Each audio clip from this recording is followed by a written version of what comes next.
Não? Então Extraordinária missão de Constituição e Justiça. Cumprimento a todos os senhores parlamentares e as senhoras parlamentares.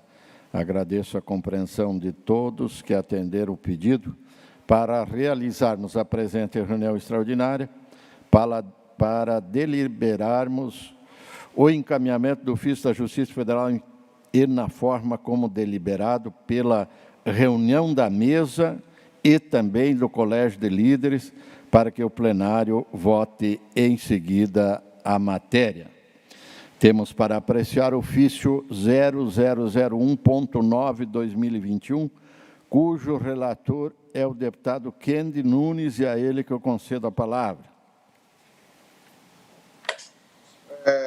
Boa tarde, senhor presidente. Boa tarde, deputados. Deputada, permita-me fazer um registro especial da deputada Tati Teixeira, que está no exercício do mandato no lugar do deputado Maurício Kudilac, que mais uma para reforçar aí o Sul, junto com o deputado Vampiro e os demais deputados do Sul. Seja bem-vinda, deputada Tati Teixeira, é a primeira vez que falo com Vossa Excelência como deputado.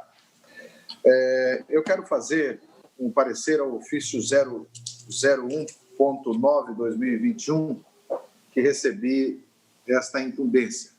Encaminho o ofício 72.000.680.4556, que comunica a prisão preventiva do senhor deputado estadual Júlio Garcia, ainda determina a suspensão do respectivo mandato eletivo com o seu afastamento do cargo de deputado estadual e da presidência dessa Casa Legislativa. O autor é a primeira vara federal da subseção judiciária de Florianópolis e o relator é esse deputado.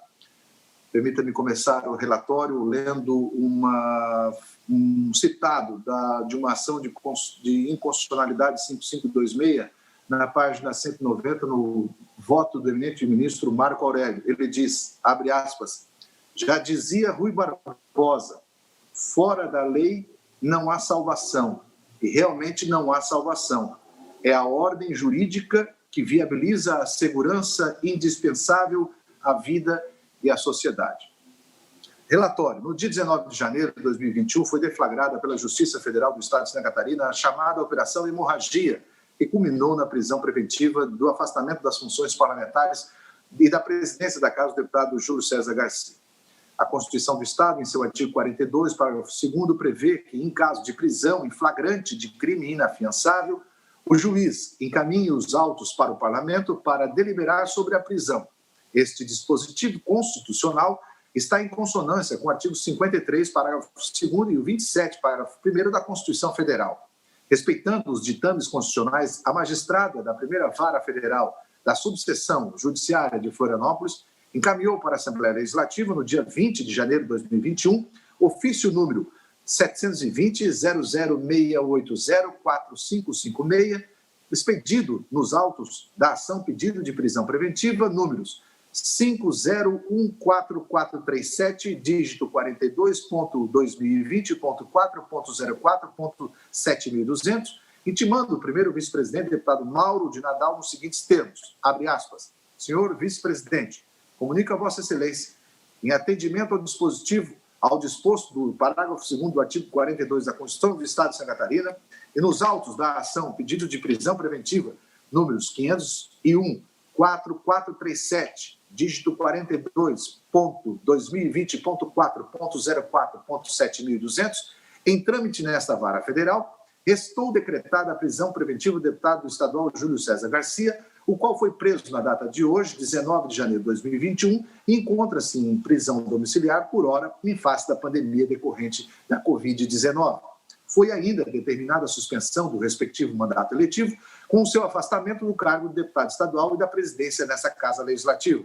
Segue em anexo a cópia da decisão que decretou a prisão. Fecha aspas. Assim, cabe a esta Casa deliberar se estão presentes na decisão magistrada os pressupostos constitucionais para a prisão do parlamentar e seu afastamento das funções públicas e de parlamentar e, consequentemente, da presidência da Assembleia Legislativa, sob a ótica dos princípios da separação dos poderes, do Estado Democrático de Direito e da imunidade parlamentar. Começo lendo o voto.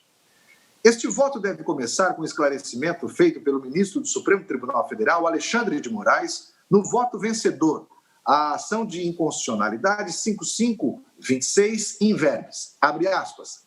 Importante esclarecer, principalmente para aqueles que não são propriamente da área jurídica, que não estamos aqui tratando de privilégios hediondos, de favorecimentos pessoais existentes a parlamentares que só praticam atos de corrupção. Tampouco estamos aqui tratando de algo que só existe no Brasil. As chamadas imunidades parlamentares não são criações brasileiras absurdas, como afirmam inúmeras críticas, como se essa previsão fosse uma deturpação do Estado de Direito. Talvez aqueles que fazem essas críticas ignorem a construção de mais de 400 anos de história da necessidade de fortalecimento nos parlamentos e, no caso dos regimes presidencialistas, do Poder Legislativo, frente ao arbítrio.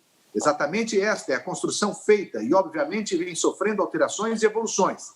À sua época, esta construção foi feita para que os representantes do povo, tivessem garantias, assim como os membros do Poder Judiciário e os representantes do Executivo também as têm. Não se trata, portanto, de análise dos meros privilégios hediondos, como se estivéssemos a julgar o absurdo dos absurdos. Fecha aspas. Como disse o ministro dessa Casa de Leis, não estamos aqui analisando privilégios, favorecimentos pessoais ou só algo que existe no Brasil. A análise dos pressupostos da prisão de parlamentares arada pelo Poder Judiciário, pelo Parlamento, é matéria constante em constituições como da França, Alemanha, Portuguesa, Espanhola, Italiana, Argentina, entre outras. Algumas dessas legislações foram citadas no voto do ministro do Supremo Tribunal Federal, Gilmar Mendes, na ação de inconstitucionalidade 5526, que segue o texto abaixo. Trata-se do modelo generalizado dos ordenamentos jurídicos de matriz romano-germânica. O artigo 26 da Constituição da França dispõe, em seus parágrafos 2 e 3, abre aspas, nenhum membro do parlamento pode ser objeto de prisão penal ou correcional, de detenção ou qualquer outra medida privativa ou restritiva de liberdade, a não ser com autorização da mesa da Assembleia do qual faz parte. Esta autorização não é necessária no caso de crime ou delito flagrante ou de condenação definitiva. A detenção, as medidas privativas ou restritivas da liberdade ou da acusação de um membro do parlamento são suspensas durante o período da sessão, se a Assembleia da qual faz parte requerer. Tradução para português do Conselho Constitucional da França. O artigo 46 da Lei Fundamental de Bonn contém dispositivo semelhante. Um deputado só pode ser responsabilizado ou detido por ato sujeito à sanção penal com autorização do Parlamento Federal, salvo quando seja detido em flagrante delito ou no curso do dia seguinte. A autorização do Parlamento Federal será igualmente necessária para qualquer outra restrição de liberdade pessoal ou de um deputado ou para a instauração de processo contra o deputado, de acordo com o artigo 18. 4. Todo processo penal e todo inquérito, baseado no artigo 18, contra um deputado, bem como qualquer prisão de outro tipo de restrição da sua liberdade pessoal, terão de ser suspensos por exigência do Parlamento. Da mesma forma, o artigo 157 da Constituição Portuguesa prevê que os deputados não podem ser ouvidos como declarantes nem como arguidos sem autorização da Assembleia, sendo obrigatória a decisão de autorização no segundo caso, quando houver fortes indícios de prática de crime doloso e que corresponda a pena de prisão cujo limite máximo seja superior a 3 anos. Nenhum deputado pode ser detido ou preso sem autorização da Assembleia, salvo por crime doloso ou de corresponda à pena de prisão referida ao número anterior e em flagrante delito.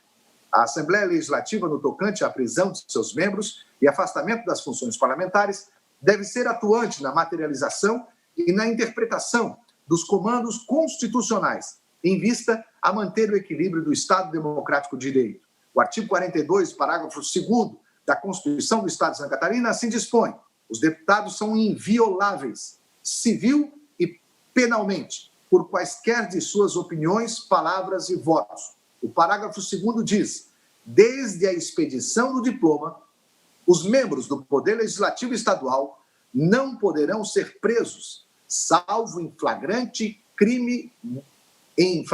de crime inafiançável. Neste caso, os autos serão remetidos dentro de 24 horas à Assembleia Legislativa para que o voto da maioria de seus membros resolva sobre a prisão. O dispositivo constitucional acima citado é igual ao artigo 53, parágrafo 2º da Constituição Federal, que diz: os deputados e senadores são invioláveis, civil e penalmente, por quaisquer de suas opiniões, palavras ou votos. Parágrafo 2º. Desde a expedição do diploma, os membros do Congresso Nacional não poderão ser presos, salvo em flagrante de crime inafiançável. Nesse caso, os autos serão remetidos dentro de 24 horas à casa respectiva para que, pelo voto da maioria de seus membros, resolva sobre a prisão. Já o artigo 27, parágrafo 1º da Constituição Federal, não deixa dúvidas quanto à simetria do artigo 42, parágrafo 2º da nossa Constituição Estadual e com o artigo 53, parágrafo 2º da Constituição Federal, pois assim está prescrito. Artigo 27, parágrafo 1º. Será de 4 anos o mandato dos deputados estaduais, aplicando-se-lhes as regras desta Constituição sobre sistema eleitoral, inviolabilidade, imunidades, grifo nosso, remuneração, perda de mandato, licença, impedimentos e incorporação às Forças Armadas. Portanto, o Parlamento catarinense tem o dever constitucional de analisar a prisão e as medidas cautelares aplicadas ao deputado Júlio Garcia. O Supremo Tribunal Federal já decidiu sobre o tema na ADI 5526 e nas outras 5823, 5824 e 5825, vide a ementa da ADI 5526 no Supremo Tribunal Federal. Constitucional e processo penal. Implacabilidade de prisão preventiva prevista no artigo 312 do Código de Processo Penal aos parlamentares federais que, desde a expedição do diploma, somente poderão ser presos em flagrante delito por crime inafiançável,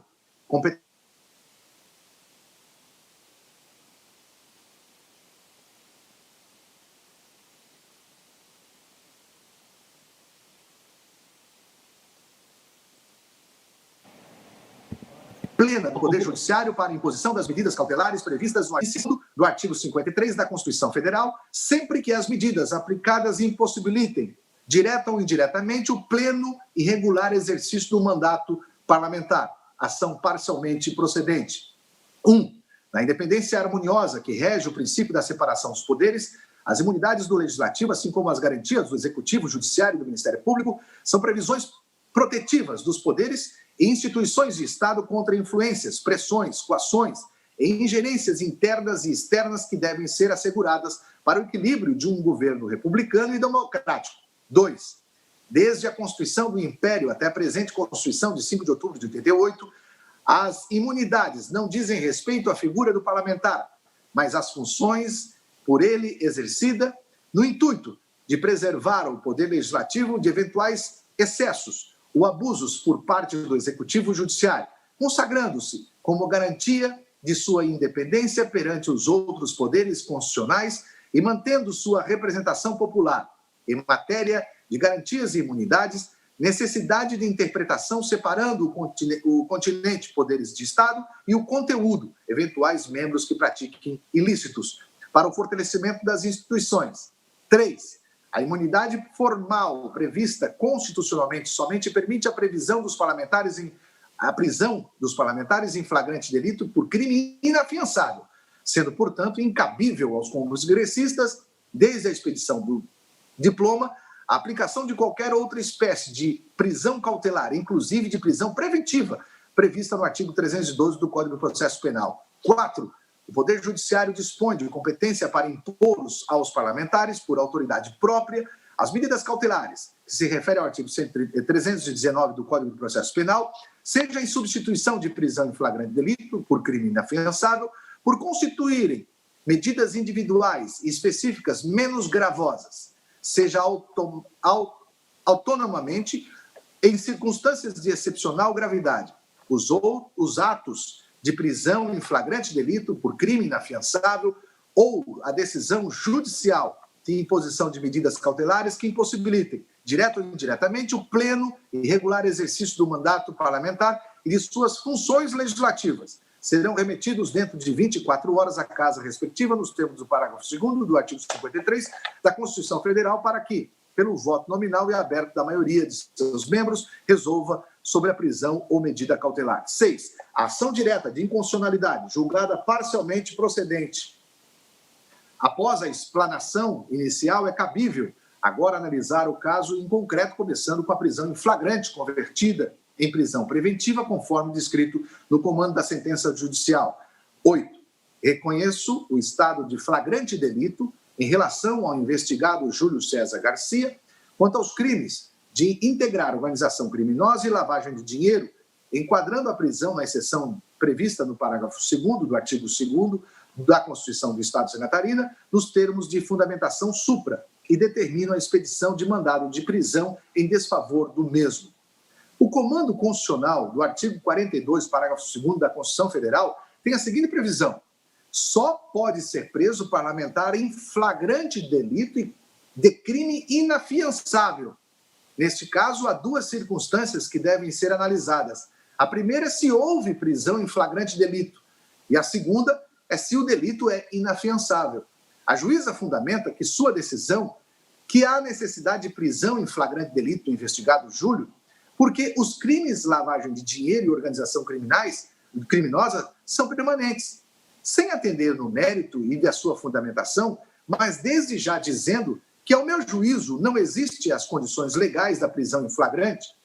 Este não seria o único requisito constitucional para a análise constitucional da prisão.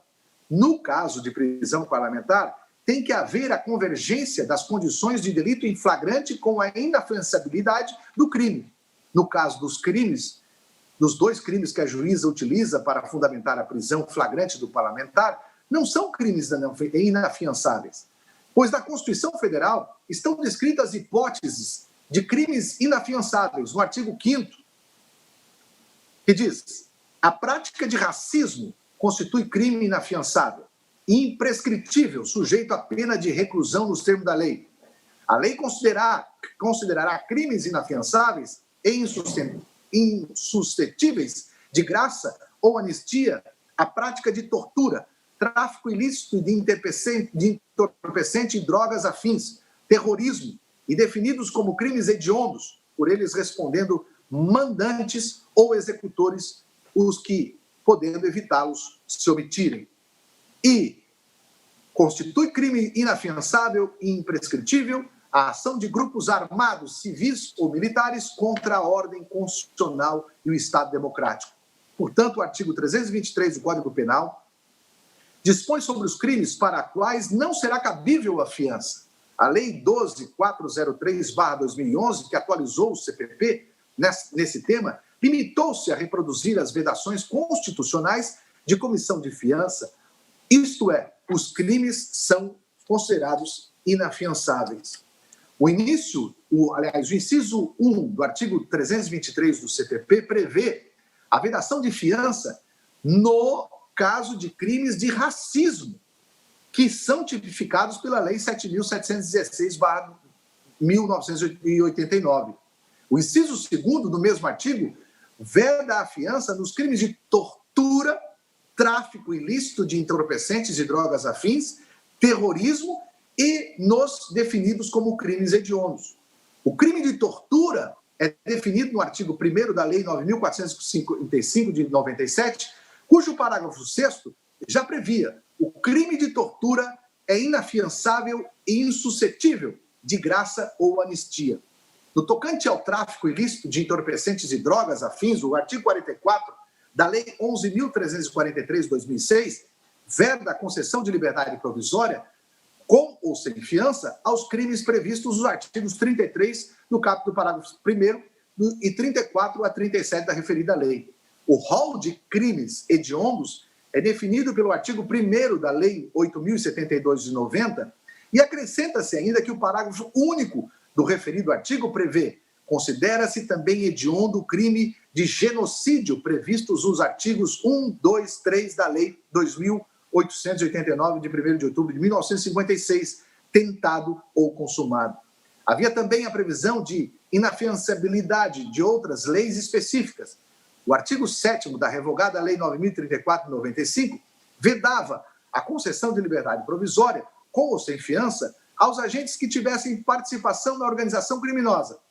Na nova lei de organização criminosa, a Lei 12.850 de 2013, não há vedação equivalente ao previsto de inafiançabilidade, ou seja, quer o crime de participação em organização criminosa, o artigo 2º, quer o crime do artigo 288 do CP, rebatizado como associação criminosa, não são inafiançáveis.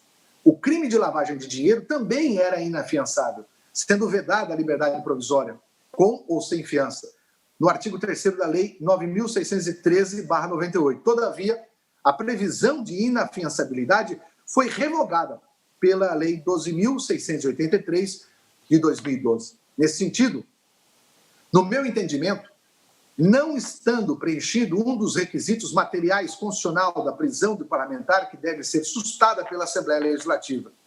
Num outro vértice, cabe ao Parlamento catarinense analisar a decisão tocante às medidas cautelares adotadas pela Juíza Federal, que são 8.3, decreto ainda, desde logo, as seguintes medidas cautelares a serem cumpridas pelo Júlio César Garcia. A. Suspensão do mandato eletivo, com seu afastamento do cargo de deputado estadual. B. Afastamento do cargo de presidente da Assembleia Legislativa Estadual. 8.4. O afastamento cautelar das atividades, ora decreto, é temporário, vigente enquanto durarem as investigações, sem prejuízo do subsídio previsto na Lei Estadual 15.394 de 2010. Neste caso, a Casa deve seguir literalmente o que foi decidido na ação de constitucionalidade 5526. O ministro Dias Toffoli, em seu voto, assim se pronunciou, abre aspas, é evidente que dentro da sua esfera de competência para processar parlamentares federais, inclui-se a imposição de medidas cautelares pessoais para se assegurar a efetividade da prestação jurisdicional. Como sabido, toda medida cautelar visa resguardar uma determinada situação que perigo gerada pelo estado de liberdade ao imputado, periculum libertatis, perigo para a produção de provas, perigo para a futura aplicação da lei penal ou perigo para a ordem pública. Ao se impor uma medida cautelar pessoal a um parlamentar para se resguardar os meios, os fins do processo, autorizar-se que o legislativo, pela via de controle político, possa glossar essa decisão judicial, implicaria admitir a interferência desse poder no legítimo exercício da atividade jurisdicional constitucionalmente reservada ao Supremo Tribunal Federal. Por outro lado, diz o ministro Toffoli em seu voto, pela ótica do Poder Legislativo, a medida cautelar pessoal que restringisse em qualquer grau o exercício do mandato parlamentar, sem a possibilidade de seu controle político, traduziria interferência indevida do judiciário em seu funcionamento e, em consequência, no princípio de separação dos poderes. Em um extremo, continua o ministro, no voto dele, a imunização total dos parlamentares federais contra medidas cautelares necessárias ao exercício da atividade jurisdicional importa que se conferir proeminência ao Poder Legislativo. No extremo oposto, a imposição das medidas cautelares sem a possibilidade de seu controle político implicaria conferir proeminência do poder ao Poder Judiciário. Por essa razão, a solução dessa situação de tensão, radicada na medida entre os extremos e derivada de um juízo constitucional, se pondera razoabilidade e determinar-se que toda medida cautelar pessoal que crie embaraços ao livre exercício do mandato eletivo de parlamentar federal somente possa ser imposta no caso de flagrante crime inafiançável ou ausente o estado de flagrância em situações de superlativa excepcionalidade, devendo, em ambas as hipóteses, a decisão judicial ser submetida em 24 horas ao controle político da respectiva Casa Legislativa.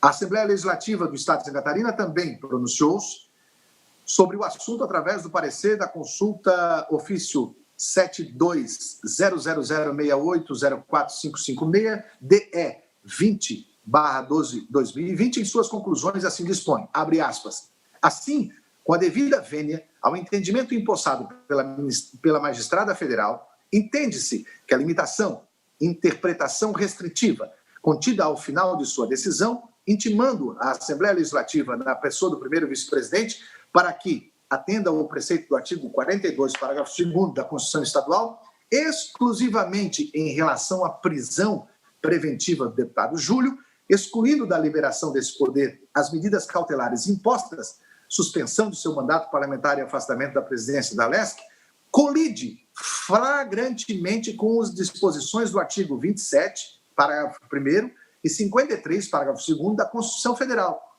Ainda afronta a autoridade da decisão demandada pelo Supremo Tribunal Federal, da DI 5526, cuja determinação foi clara e evidente ao submeter a Casa Legislativa à deliberação de qualquer forma de prisão, detenção, afastamento cautelar do exercício do mandato ou qualquer outra medida cautelar que cerceie, direta ou indiretamente, o pleno exercício das atividades parlamentares.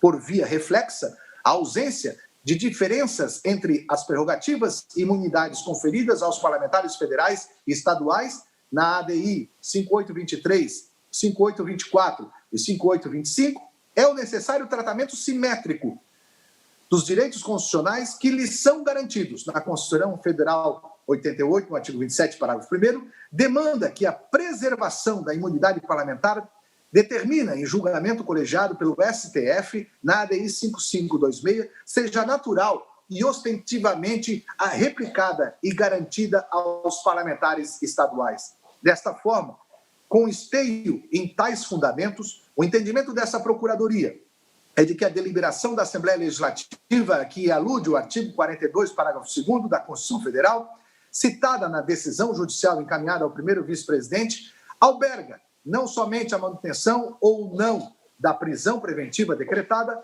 mas também é necessariamente as medidas cautelares impostas no CPP, artigo 319, citadas nas alíneas A e B do item 8.3 do Comando Judicial, letra A, suspensão do mandato eletivo com seu afastamento do cargo de deputado estadual, B, afastamento do cargo de presidente da Assembleia Legislativa, tudo em completa consonância, convergência e aderência ao entendimento firmado pelo Supremo Tribunal Federal. Portanto, necessária a convocação dos parlamentares, em cumprimento ao comando constitucional, cabendo a deliberação da previsão preventiva decretada no item 8.1 da decisão, bem como nas medidas cautelares impostas no item 8.3.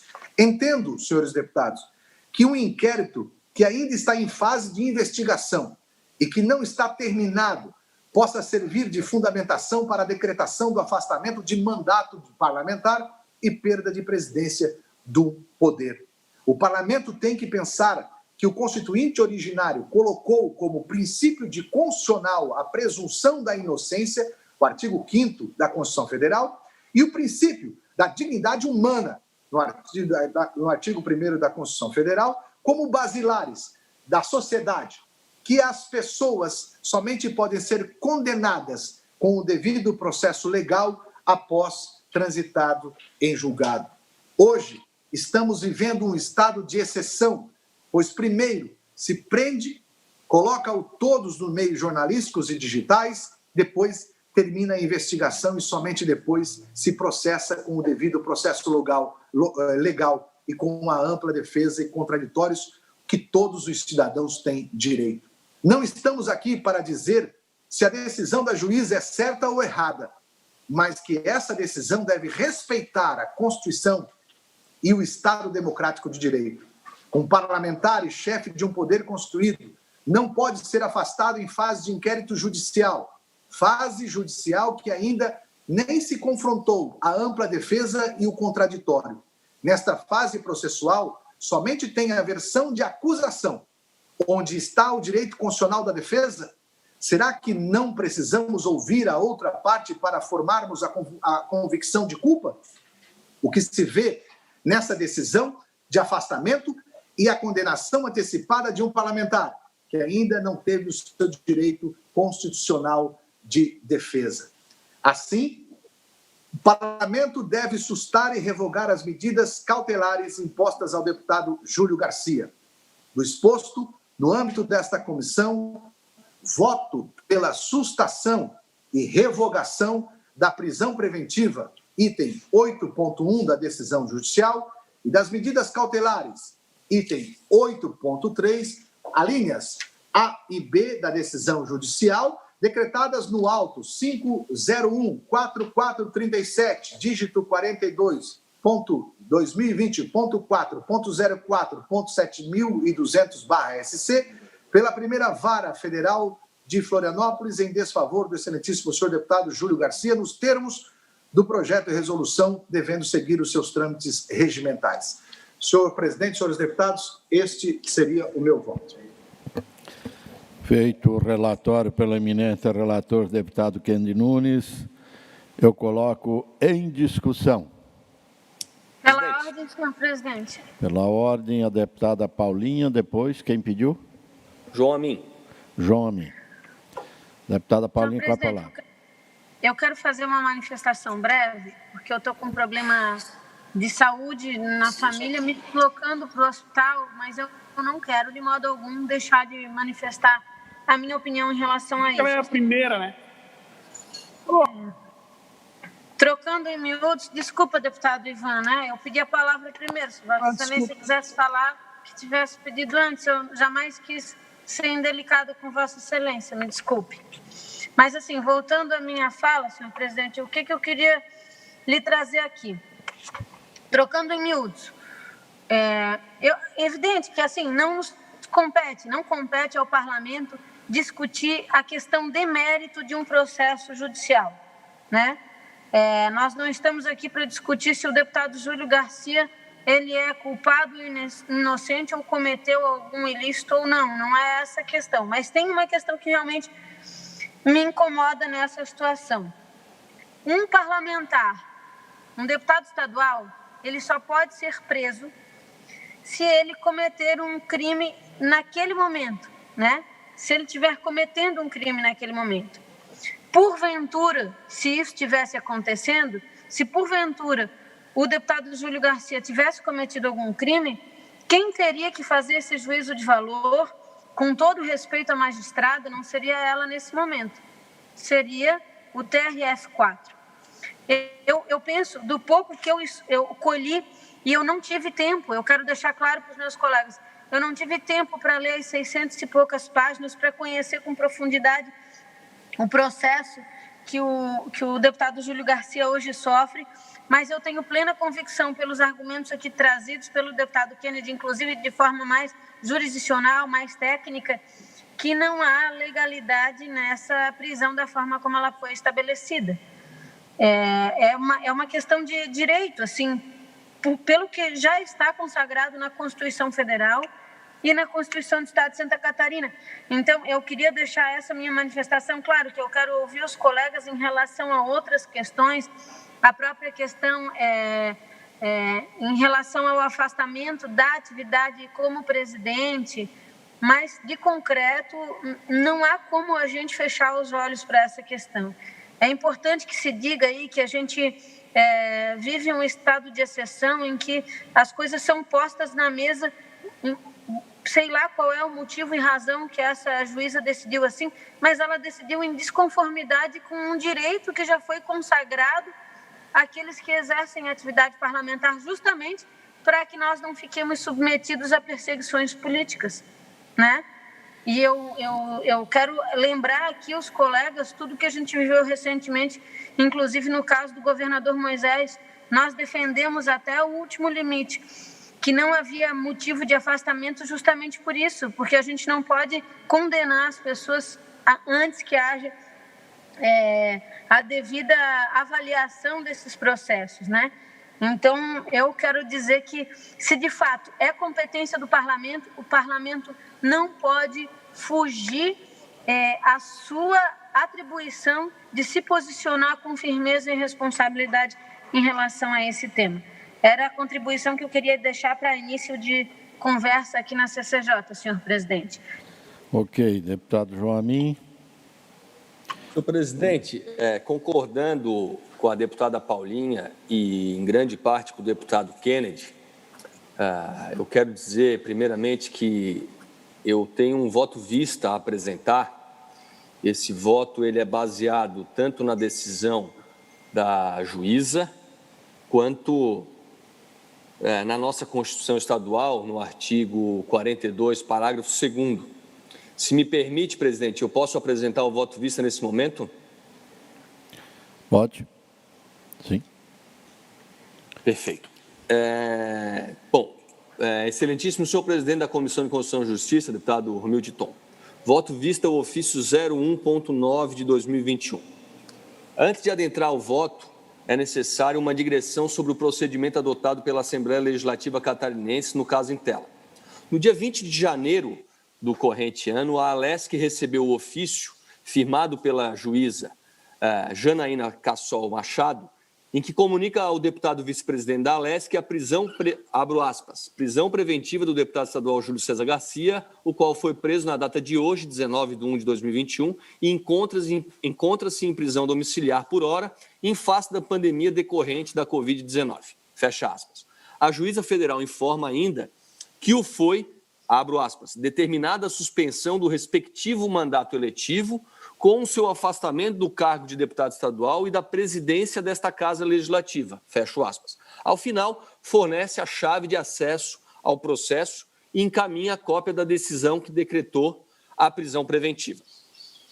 No dia de hoje, do dia 21 de janeiro, a mesa diretora da Alesc, da qual esse deputado não faz parte, reuniu-se no final da manhã, por volta das 12 horas, e esse deputado, na condição de líder do Partido Progressista, recebeu a comunicação de que às 13h30 haveria uma reunião de líderes. Nesta reunião de líderes, restou acordo por maioria dos votos que o ofício da juíza federal seria apreciado em reunião da Comissão de Constituição e Justiça, que seria realizada às 16h, e ato contínuo às 17h, a questão será submetida ao plenário desta Casa.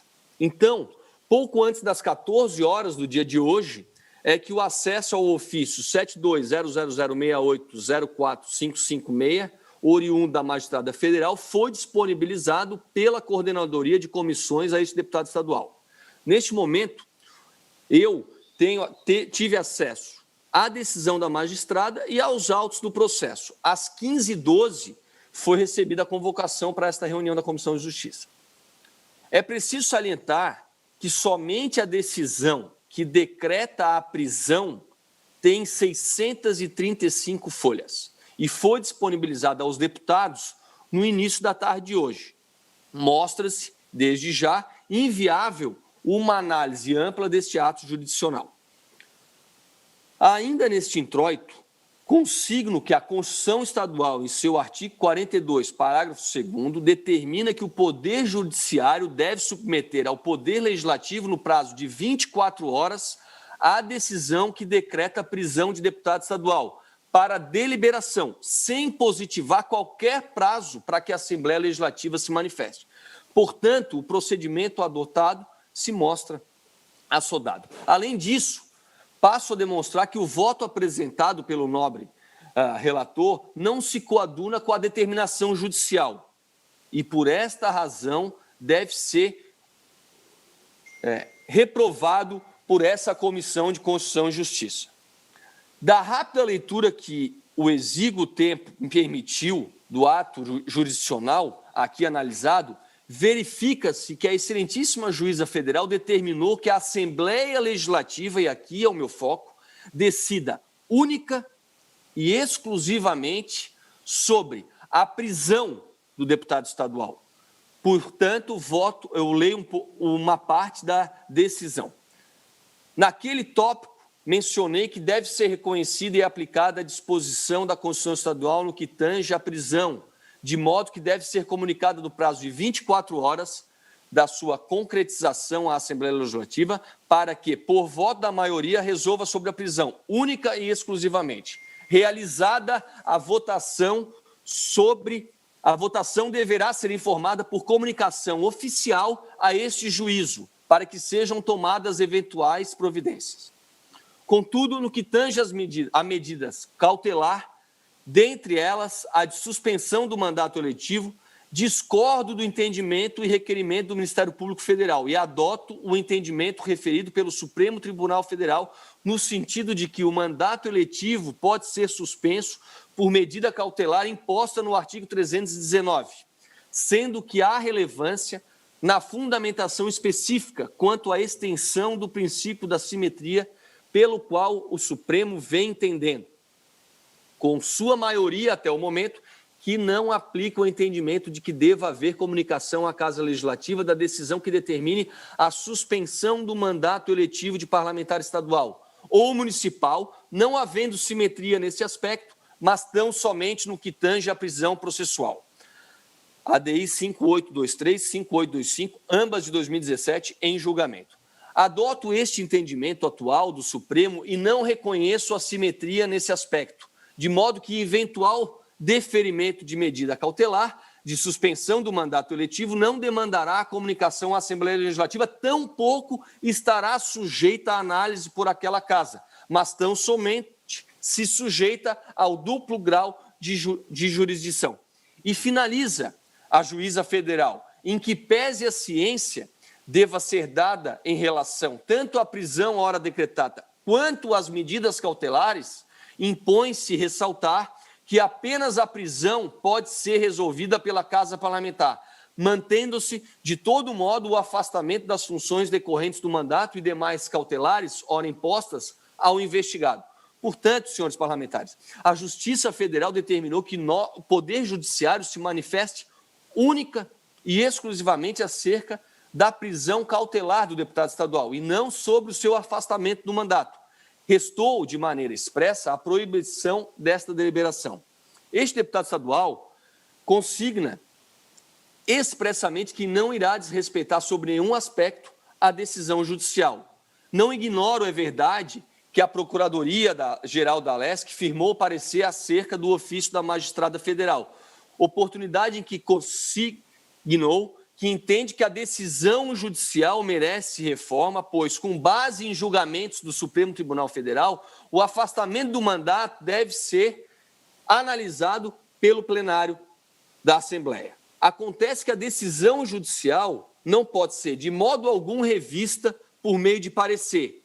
Sabe-se muito bem que somente a apresentação de um recurso é capaz de modificar a decisão. Enquanto isto não se operar, a decisão permanece rígida. Repito, o Poder Legislativo catarinense não pode desrespeitar a decisão da juíza federal, que expressamente determinou que o plenário não analise o afastamento do mandato. Dessa forma, em respeito à decisão judicial em vigor, apresento o presente voto vista, em que submeto à apreciação do plenário o ofício da magistrada federal, tão somente no que diz respeito à prisão do deputado estadual, que considero, por não ser réu e por não ter sido condenado, injusta. Então, eu queria explicar aos deputados, que já discuti, inclusive, com o deputado Kennedy, antes dele apresentar o voto dele agora na Assembleia, tentei apresentar isso ao deputado Ivanatz, à deputada Paulinha. Eu gostaria de me fazer entender.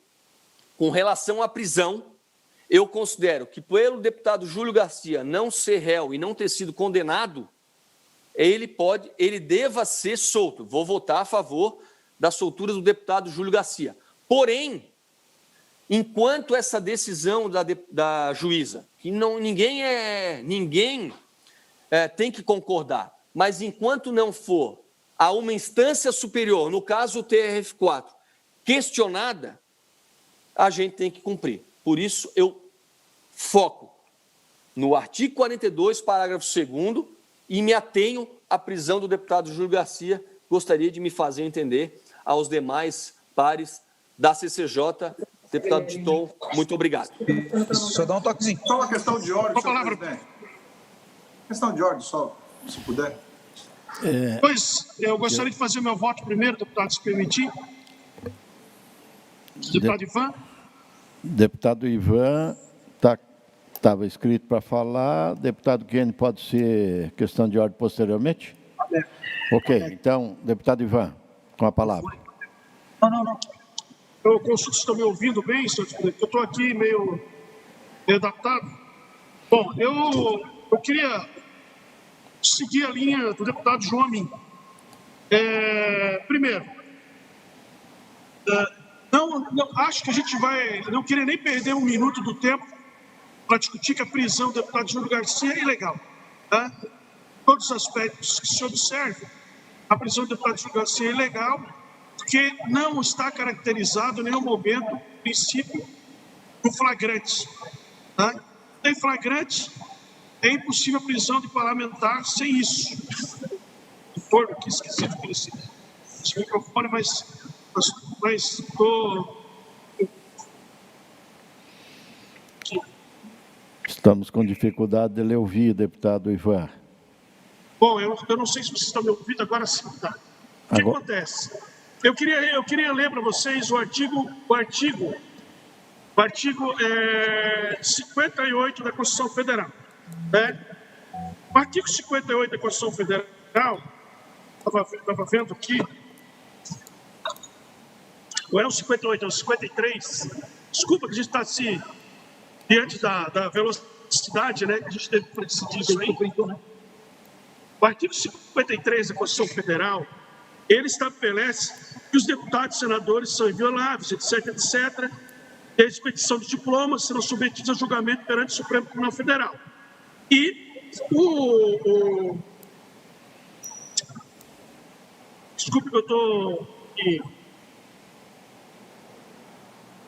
Então, o inciso 2º desse diploma, o artigo 53, diz o seguinte, que desde a expedição do diploma, os membros do Congresso Nacional não poderão ser presos, salvo em flagrante crime inafiançável, que não é o caso.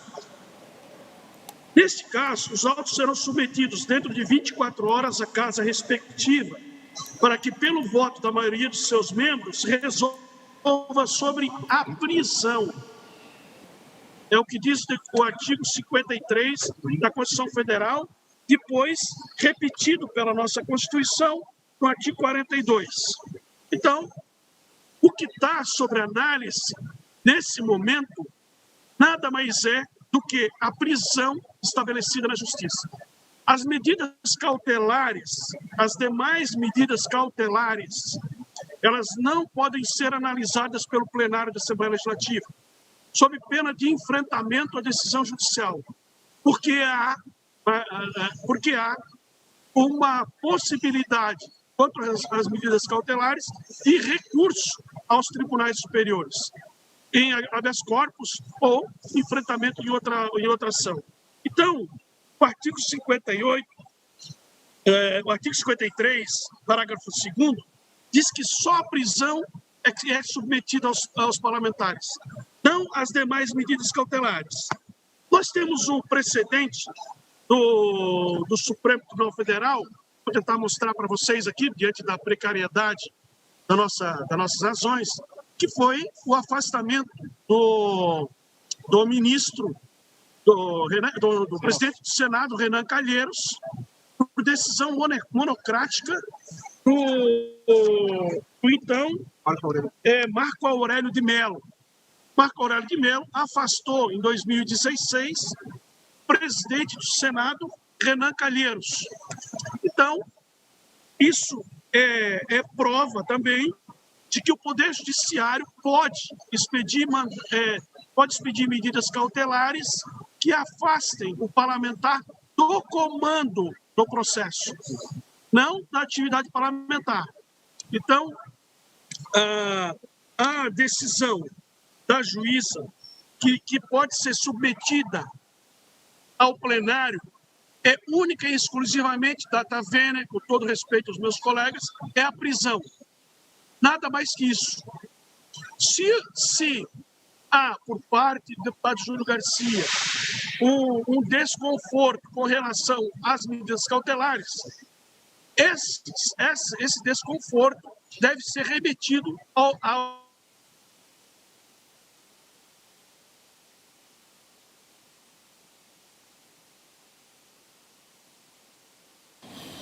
De novo, deputado Ivan, estamos com dificuldade de ouvi-lo. Eu estou... Não está ouvindo? Vicente? Agora sim, agora sim. Vou tentar botar o microfone um pouquinho mais perto. Então, o que acontece? As decisões desse processo estão sob competência do TRF, porque o STJ já disse isso anteriormente, né? Isso já foi questionado lá no STJ. Por outro motivo, senhor presidente, a Alesc não poderia enfrentar no plenário uma decisão que não foi submetida a ela. Então, no meu ver, a decisão da juíza não submete as medidas cautelares ao plenário. Ela só submete a prisão. Se nós avançarmos naquilo que a sentença não determina, nós podemos, inclusive, prejudicar o deputado Júlio Garcia, porque nós corremos o risco de ter a sessão anulada e aí vai ficar ruim para todo mundo, vai ficar ruim para a Assembleia, vai ficar ruim para o deputado Júlio Garcia, vai ficar ruim para todos, vai ficar ruim para todo mundo. Por quê? Porque, todo respeito, não está em julgamento e não pode ser apreciado pelo plenário as medidas cautelares, exceto a prisão. Não pode. Triste também que a gente tenha que... Oi, presidente. Pois não, pensei que Vossa Excelência tinha encerrado. Não, só para concluir. Eu estou concluindo. Então, isso também, senhores deputados, a possibilidade de expedição de medidas cautelares contra prefeitos, vereadores, elas são comuns. Todos os deputados aí presenciaram já juízes de primeiro grau afastando o prefeito, afastando o vereador, afastando legisladores. A gente vê isso com muita ocorrência, né? Então, considerando, senhores deputados, de que o próprio Supremo Tribunal Federal já afastou o presidente do Supremo das suas funções, do Senado, permitindo que ele mantenha os direitos políticos. Então, essa decisão ela é possível. Considerando que há recurso possível ao deputado Júlio Garcia com relação às decisões cautelares, eu também admito como legal essa decisão. No caso da prisão, eu acompanho o deputado Kennedy Nunes, acompanho o deputado João Amin, para que ela seja revogada por inconstitucional, por ausência de flagrante delito. Por ausência de flagrante delito. Eu gostaria, senhor presidente, de que as minhas razões verbais aqui sejam taquigrafadas e registradas como voto impresso, senhor presidente. Muito obrigado. Questão de ordem, senhor presidente. Será? Questão de ordem, deputado Kennedy Nunes. Deixa eu só para esclarecer, com todo o respeito aos deputados João Amin e deputado Ivan Nats. Se vocês observarem, na sentença da juíza aqui de Florianópolis, ela cita a ADI 525 e 523 e 524, e que ela diz que essas ADIs não se aplicam à simetria dos deputados estaduais e federais, o que, na verdade, é o contrário.